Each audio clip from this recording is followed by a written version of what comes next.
Hello everybody, welcome back to my channel. I hope you like the previous video जिसमें हमने cleansing की बात करी थी। और आज हम बात करेंगे क्लिनजिंग से रिलेटेड सारे प्रोडक्ट्स की। एक प्रोफेशनल मेकअप आर्टिस्ट कैसे क्लिनजिंग करता है, क्लिनजिंग हमें अगर मेकअप किया हुआ है तो कैसे करनी चाहिए, मेकअप नहीं किया हुआ तो क्लिनजिंग कैसे करनी चाहिए, क्या हमें फेस वॉश कर लेना चाहिए या ड्राई वाइप्स या वेट वाइप्स यूज़ करने चाहिए। इस वीडियो में I am going to clear all your queries. So without a further delay, let's get started. But wait, have you subscribed to my channel yet? If not, subscribe now and you will get the best makeup classes through this channel without any sponsored thing. So without a further delay, let's go to cleansing, okay? क्योंकि ये course professional makeup artist के हिसाब से है तो सबसे पहले हम बात करेंगे everything related to makeup vanity. तो मेकअप वैनिटी में टूल्स कौन से होने चाहिए? कॉटन पैड होने चाहिए आपके पास, इस तरीके का कॉटन पैड होना चाहिए, ठीक है। और कॉटन बॉल्स होनी चाहिए आपके पास, जैसे कि इस तरीके की कॉटन बॉल्स आप रख सकते हैं। वैसे अगर कॉटन पैड आपके पास है तो इसकी ज़्यादा ज़रूरत हमें नहीं पड़ती है, ओके। एंड देन ईयरबड, जिसे प्रोफेशनल मेकअप आर्टिस्ट्री में हम क्यू टिप भी कहते हैं, वो इस तरीके की ईयरबड आप ले सकते हैं।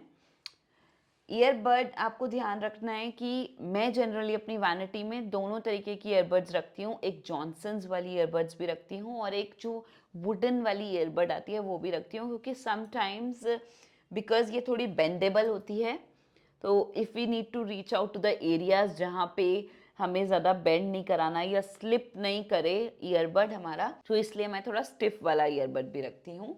उसके बाद वाटर स्प्रे। अब वाटर स्प्रे आप अपनी कोई भी मेकअप स्प्रे की बॉटल खाली हो गई है तो उसमें भी पानी भर के रख सकते हैं, नहीं तो इस तरीके की डिस्पोजेबल बॉटल्स आती हैं, आप इसके अंदर भी अपना वाटर स्प्रे रख सकते हैं। उसके बाद dry disposable towels. Dry disposable towel, यहाँ पे मैं वेट टिश्यू की बात नहीं कर रही हूँ। डिस्पोजेबल टावल्स आते हैं जो कि ड्राई टिश्यूज़ होते हैं, जिसे आप पानी में जब सोक करते हैं तो वो वेट हो जाते हैं। ऐसे ही छोटी छोटी टैबलेट्स भी आती हैं जिसे हम पानी में जब सोक करते हैं तो वो वेट टिश्यू बन जाता है। सो बेसिकली यहाँ पे मोटिव है कि हम वेट टिश्यू नहीं यूज़ करेंगे, हम वाटर बेस्ड प्रोडक्ट्स यूज़ करेंगे, इसलिए ड्राई डिस्पोजेबल टावल हम यूज़ कर सकते हैं। यहाँ पे मैं टिश्यू की बात नहीं कर रही हूँ, ड्राई टिश्यू की बात नहीं कर रही हूँ, okay. So these are the products that I keep in my vanity, जो आप भी अपनी वैनिटी में रख सकते हो। अब ज़रूरी नहीं है कि ये सब कुछ आपको बहुत सारा रखना है, डिपेंडिंग अपॉन योर अपॉइंटमेंट्स, कितने आपके अपॉइंटमेंट्स होते हैं उस हिसाब से आप इसे बार बार रीस्टॉक कर सकते हो। एक प्लास्टिक के डब्बे में या किसी पाउच में आप इसे रख सकते हो। These does not take a lot of weight, so it will be easy to carry, okay. अब बात करते हैं, मेकअप पहले से लगाया हुआ है तो आप उसे रिमूव कैसे करेंगे। फर्स्ट प्रायोरिटी मेकअप रिमूव करने में होगी लैशेस और लेंसेज रिमूव करना। सबसे पहले आप जब भी कोई और प्रोडक्ट यूज़ करने लगेंगे मेकअप को रिमूव करने के लिए, आप आँखों से लेंसेज हटाएंगे, चेक करेंगे लेंसेज हैं कि नहीं है। लेंसेज रिमूव करने के लिए आप सबसे पहले अपने हैंड्स वॉश करेंगे, उसके बाद आप क्लाइंट के लेंसेज रिमूव करेंगे। लेंसेज के बाद आप उसकी लैशेज रिमूव करेंगे, उसके बाद हम बाकी मेकअप पे चलते हैं। तो लेंसेज और लैशेज रिमूव करने के बाद आई मेकअप और लिप मेकअप के लिए आप एक ऑयल बेस्ड प्रोडक्ट यूज़ कर सकते हो, क्योंकि जब भी आप देखोगे आई और लिप्स का जब भी मेकअप रिमूव करना होता है ना, तो हम ऑयल बेस्ड प्रोडक्ट यूज़ करते हैं, क्योंकि ऑयल बेस्ड प्रोडक्ट से क्या होता है, मेकअप सारा डिजॉल्व हो जाता है, इसलिए हम आई और लिप्स पे सबसे ज़्यादा oil based makeup remover use करते हैं, ठीक है। इसके बाद हम बेस मेकअप रिमूव करेंगे क्लाइंट का। अब यहाँ पे एक क्वेश्चन आता है कि वेट टिश्यूज़ में क्यों नहीं अप्लाई करती हूँ। वेट टिश्यूज़ जो होता है, सिवाय मैक के, मैंने पर्सनली जितने भी वेट टिश्यूज़ अभी तक ट्राई करे हैं, मुझे कोई वेट टिश्यू समझ में नहीं आता।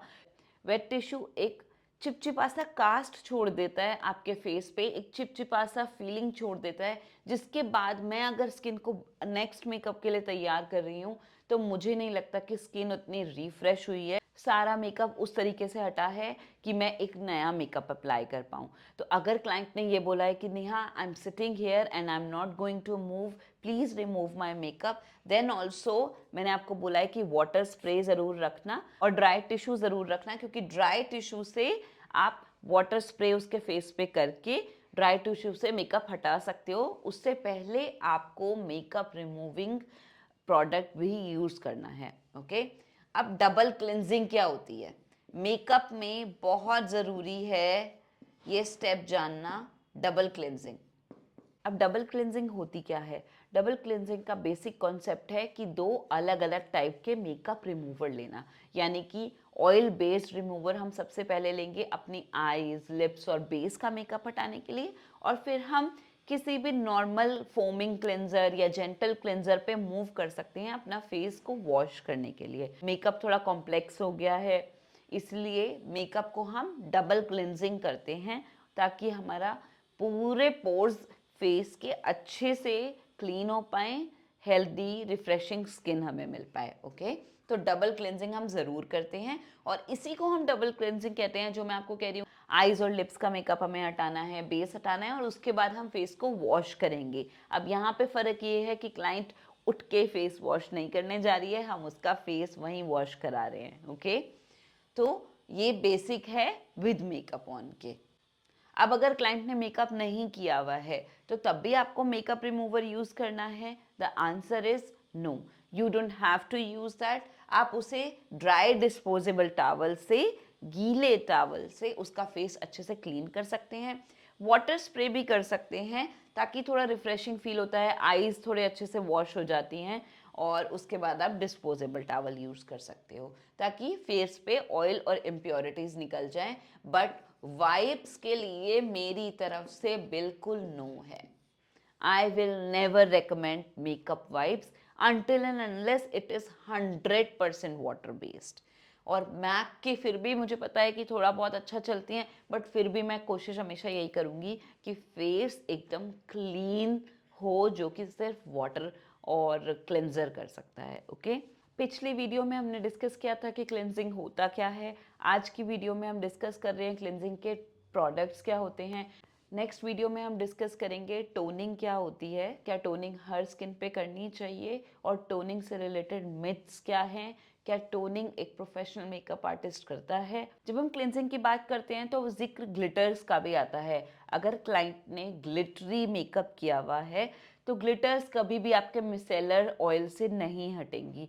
उसके लिए आपको एक क्रीम बेस्ड क्लेंजर ही यूज़ करना पड़ेगा। तो क्रीम बेस्ड क्लिनजर कैसे होते हैं? जैसे कि कोई क्लिनजिंग मिल्क हो गया, या और भी प्रोडक्ट्स मैं आपको क्रीम बेस्ड बताऊंगी, आप वो प्रोडक्ट्स यूज़ कर सकते हो। उससे 100% ग्लिटर रिमूव हो जाती है।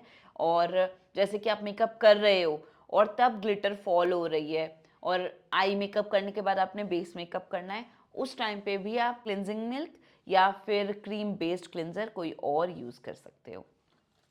अब आप अपनी स्क्रीन पे देख सकते हो ये सारे प्रोडक्ट्स जो कि मेकअप रिमूविंग के टाइम पे काम आते हैं। हिमालय का क्लिनजिंग मिल्क हो गया, पीएसी का क्लिनजिंग बाम हो गया। क्लिनजिंग बाम क्या होता है? क्लिनजिंग बाम होता है कि एक प्रोडक्ट होता है वैक्स टाइप एक डब्बे में, इस तरीके का। ये क्लिनिक का प्रोडक्ट है।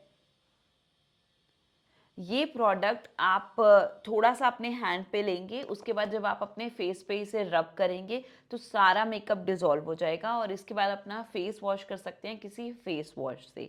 तो cleansing balm is very trending these days. You can use Clinique, PAC, Plum का भी मैंने देखा है बट मैंने यूज़ नहीं करा है, तो I don't know if I can recommend that और not, because I have not used it but I have seen it on Nykaa. इसके बाद मैं एक प्रोडक्ट यूज़ करती हूँ मेकअप स्टूडियो का डीप प्री। ये बहुत ही अच्छा प्रोडक्ट था प्रोफेशनल वैनिटी के लिए, मैंने बहुत यूज़ किया है।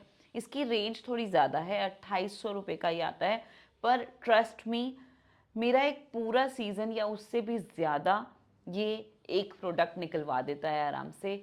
2 पंप चाहिए आपको फुल फेस के लिए, सारा मेकअप अच्छे से रिमूव हो जाएगा। आप एक बात हमेशा ध्यान रखना कि हमें नहीं पता कि हमारा क्लाइंट अपनी स्किन केयर कैसे करता है, तो इसलिए हम अपनी वैनिटी में हमेशा सेंसिटिव स्किन के हिसाब से, या जो क्लिनजर्स जेंटल होते हैं उसके हिसाब से ही फेस वॉश रखेंगे, क्योंकि ड्राई स्किन पे भी वो चलेगा, ऑयली स्किन पे भी वो चलेगा, और सेंसिटिव स्किन पे भी वो चलेगा। तो इसलिए आप सेटाफिल का कोई भी क्लेंजर ले सकते हो, सेरावी का क्लेंजर ले सकते हो, कोई भी ऐसा क्लेंजर जो कि ऑल स्किन टाइप्स के लिए हो और बहुत ज़्यादा मेडिकेटेड ना हो। इस तरीके के क्लेंजर्स आप यूज़ कर सकते हो जो कि आपके बजट में हो। क्लेंजर्स पे आपको बहुत पैसा खर्च करने की ज़रूरत नहीं है, इसलिए आपका आधा पैसा सेव कर देंगे मेकअप स्प्रेज और डिस्पोजेबल टॉवल्स, और आधा पैसा आपका सेव करेंगे आपके बेसिक क्लेंजर्स। नेक्स्ट लिस्ट जो है वो है ड्राई और ऑयली स्किन टाइप के हिसाब से। मैंने लास्ट टाइम आपको ड्राई स्किन के लिए बताया था कि आप ड्राई स्किन पे सल्फेट्स, अल्कोहल या फ्रेगरेंस वाले प्रोडक्ट्स अवॉइड कीजिए। इंक्लूड कीजिए हाइलुरोनिक एसिड, ग्लिसरीन और सेरामाइड्स। ऑयली स्किन के लिए आप अवॉइड कीजिए हार्श एल्कलीन क्लेंजर्स जो कि बहुत सारा ऑयल फेस से खींच लेते हैं, हमें ऐसा नहीं करना है। कोशिश कीजिए जेंटल फोमिंग क्लेंजर्स की जो कि सिर्फ एक्सेस ऑयल निकालें और इम्प्योरिटीज़ निकालें। इन सारे प्रोडक्ट्स को मैं नीचे टैग भी कर दूंगी, तो आप उस लिंक पे जाके इन्हें देख सकते हैं, परचेज कर सकते हैं। इसके अलावा मैं कुछ और भूल गई हूँ या आपका कोई और सवाल हो तो आप कमेंट्स लिख सकते हैं, नहीं तो आप मेरे नेहा देवगन डायरीज़ के इंस्टाग्राम पेज पे जाके मुझे डीएम कर सकते हैं। I will be there for you to answer all your queries. मिलते हैं नेक्स्ट क्लास में जिसमें हम बात करेंगे टोनिंग की। और मैंने सब्यसाची की लिपस्टिक का अभी रिव्यू डाला है, क्या आपने वो वीडियो देखी? If you like it then please like it and share with your friends, and thank you so much for watching this video. I shall see you again at Neha Devgan Diaries. Bye bye.